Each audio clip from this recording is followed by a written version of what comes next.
Bapa dan Putra dan Roh Kudus. Amin.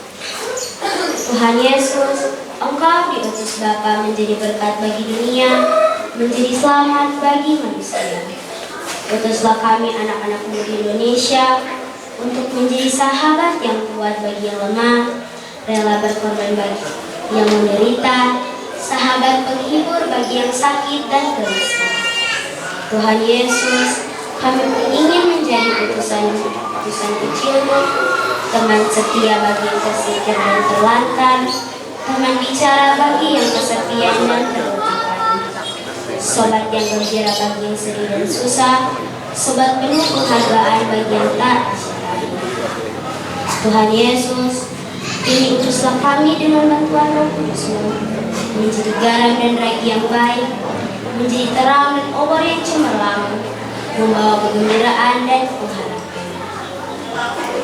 Tuhan Yesus, kuduskanlah badanku dan sucikanlah jiwaku.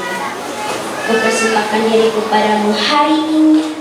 Berkatilah semua anak dimanapun jua. Berkatilah semua orang yang kami jumpai, siapapun dan dimanapun jua. Dan amin. Dalam nama Bapa dan Tuhan